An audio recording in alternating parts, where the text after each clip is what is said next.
नमस्कार दोस्तों, मेरा नाम है रविंद्र और स्वागत है आपका मेरे इस यूट्यूब प्लेटफॉर्म रविंद्र पर। बेसिकली आज के सेशन में हम कंटिन्यू करने जा रहे हैं हमारी एक पोइम जिसका नाम है went to the sessions sonnet 30 written by William Shakespeare. इस पोइम के हम इससे पहले 2 सेशंस कर चुके हैं जिसमें हमने विलियम शेक्सपियर का जीवन परिचय पढ़ा और दूसरे सेशन में हमने इस सोनेट के ऑक्टेव को पढ़ा और आज के सेशन में हम इस पोइम के अंतिम स्टैंजा यानी कि सेस्टेट को देखने वाले हैं।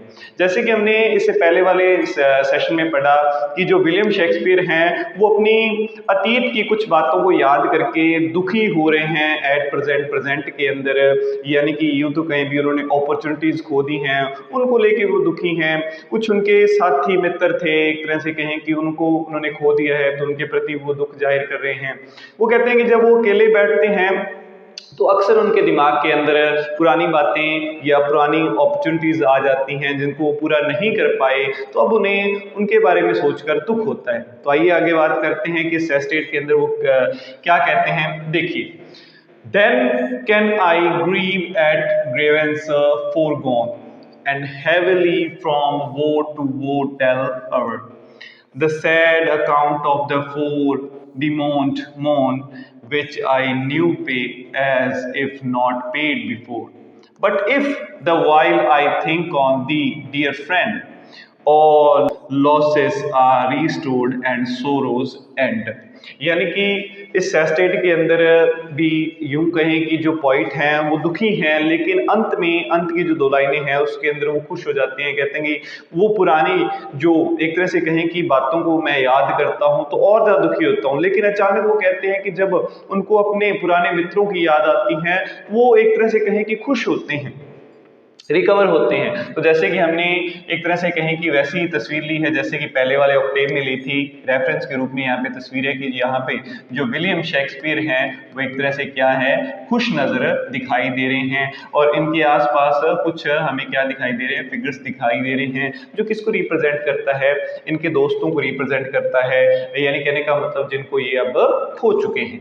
आइए इस स्टैंजा की एक्सप्लेनेशन की बात कर लें। तो देखिए, इन दिस स्टैंजा, इस स्टैंजा के अंदर the poet explains, in this stanza the poet explains how his sorrow continue to grow when he thinks about his past suffering।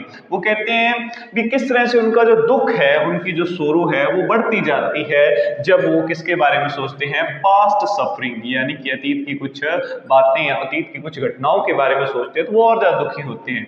He grieves again our troubles that have already ended and painfully count each sorrow one after another। यानी कहने का मतलब है वो किसके प्रति दुखी हो रहे हैं, उन यानी कि चीजों के प्रति या उन ट्रबल्स के प्रति दुखी हो रहे हैं जिनके लिए जो ऑलरेडी एंडेड, जो पहले से खत्म हो चुकी हैं और उसके ऊपर वो पहले दुख जाहिर कर चुके हैं एक बार, लेकिन अब वो दोबारा कर रहे हैं।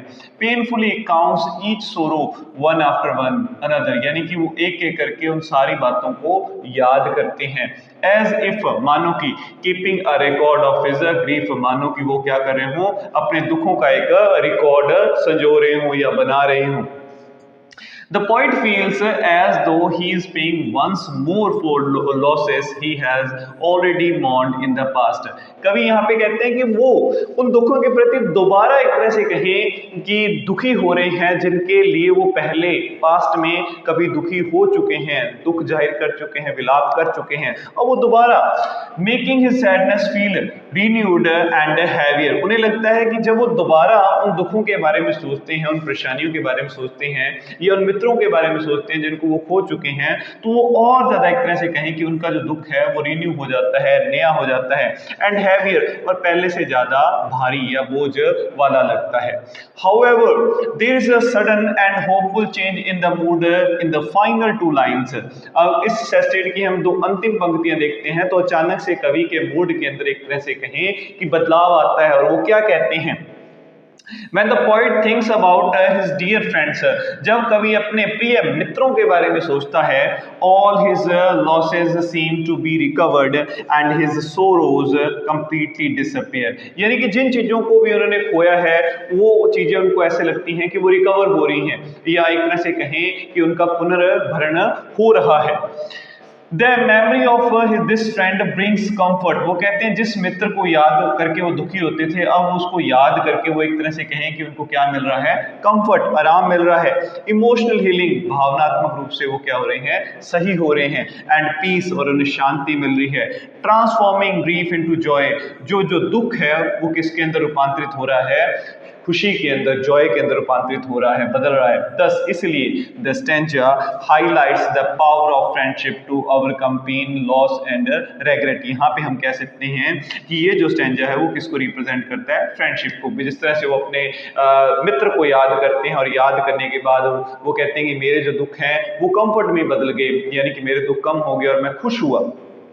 तो यहाँ पे हम कह सकते हैं कि पावर ऑफ फ्रेंडशिप, जो फ्रेंडशिप है वो पेन, लॉस और रेग्रेट को किसमें, रेग्रेट से ओवरकम करने के लिए सहायता करती है।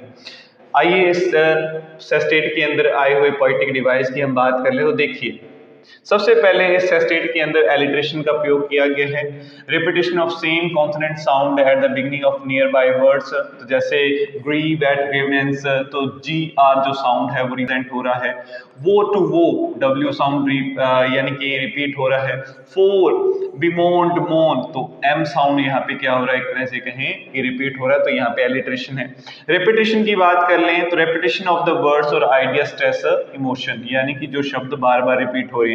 तो वर्ड रिलेटेड टू द सोरो, दुख से जुड़े हुए शब्द जैसे ग्रीव, ग्रीवेंस, वो, मॉन, सोरो, ये जो शब्द हैं वो बार बार रिपीट हो रहे हैं। इफेक्ट की अगर बात करें तो shows how the poets grieve keep returning again again, ये जो शब्द है वो रिप्रेजेंट करते हैं भी किस तरह से जो कवि है वो बार बार अपनी अतीत की बातों को लेके दुखी हो जाता है, बार बार यानी कि वो चिंतित हो रहा है, परेशान हो रहा है। मेटाफर की बात करें तो एन एम्प्लाइड कंपैरिजन मेटाफर का प्रयोग किया गया है। Tell over the sad account, grief is compared to financial account और रिकॉर्ड बुक, यानी कहने का मतलब जैसे उन्होंने कहा कि वो लगातार दुखी हो रहे हैं, ऐसा लग रहा है कि वो एक तरह से कहें कि अपने दुखों का क्या करेंगे कि रिकॉर्ड बनाएंगे, रिकॉर्ड करके उनको रखेंगे। Which I new pay as if not paid before, sorrow is compared to the debt, यहाँ पे एक तरह से कहें कि दुख को किस रूप से लिया गया है, कर्जे के रूप में। वो कहते हैं कि मैं यानी कि उनको दुखी होकर एक तरह से कहें कि पे कर रहा हूँ, कुछ अदा कर रहा हूँ, कुछ भुगतान कर रहा हूँ भी, हालांकि मैं पहले दुखी हो चुका हूँ लेकिन दोबारा मैं उन बातों को याद करता हूँ तो मैं दोबारा दुखी हो जाता हूँ। तो यहाँ पे एक तरह से कहें कि डेट के रूप में दर्शाया गया, एक ऋण के रूप में दर्शाया गया किसको, सोरो को। एंड रिपीटेडली इफेक्ट की अगर बात करें तो makes emotional suffering concrete and understandable, यानी कि यहाँ पे एक तरह से कहें कि इमोशनल सफरिंग की बात की जा रही है। उसके बाद आगे हम बात करें तो पर्सोनिफिकेशन का यूज किया है पोइट ने। Given human quality to abstract ideas, grievances foregone, past troubles are treated as things that can return, यानी कि एक तरह से कहें कि दुखों को इस तरह से बताया कि मान लो वो क्या कर सकते हैं, लौट सकते हैं। तो यहाँ पे हम कह सकते हैं कि ह्यूमन क्वालिटी उनको दी गई है। Sorrows and, sorrow are treated as if they can stop like a human action, यानी कि सोरो एंड, दुख खत्म होंगे, यानी कि यहाँ पे भी एक तरह से कहें कि मानव का गुण दिया है कि अपने आप क्या हो सकता है, बंद हो सकता है। इफेक्ट की अगर बात करें तो emotional, feel, alive and active, यहाँ पे इनको एक्टिव और अलाइव दर्शाने की कोशिश की गई है। इमेजरी की बात करें तो words that create vivid mental pictures, पाठकों के प्रति, यानी कि एक तरह से कहें कि पाठकों के सामने कवि ने कुछ तस्वीरें पेश की हैं। Woe to woe, sad account, all losses are restored. Effect की अगर बात करें तो help the reader visualize the emotional pain and later relief. यहाँ पे पहले तो ये जो पाठक है उनके सामने भावनात्मक दुख जाहिर किया जाता है, उसके बाद उस दुख से कैसे निजात पाया जाता है, कैसे उसको ठीक किया जाता है, उसकी बात हो रही है। कॉन्ट्रास्ट और वोल्टा की बात की गई है। A sharp change in the mood in the final two lines, यानी कहने का मतलब है भी सोनेट के अंदर अंतिम दो पंक्तियों के अंदर अचानक से कवि के मूड के अंदर, व्यवहार के अंदर तब्दीली आ जाती है, बदलाव आ जाता है। ये पहले तो बहुत ज्यादा दुख हो रहे थे, be grief and regret to hope and comfort when they thinking of the dear friend. वो कहते हैं कि उन्हें पहले वो कहते हैं जब अपने दोस्तों को याद करते हैं दुखी होते हैं, लेकिन अब वो कह रहे हैं कि जब मैं अपने दोस्तों को याद करता हूं तो मुझे खुशी मिलती है। Highlight the healing power of friendship, यहाँ पे ये जो लाइन है वो क्या दर्शाती हैं कि फ्रेंडशिप यानी कि मित्रता होना एक तरह से कहें कि खुशी देता है।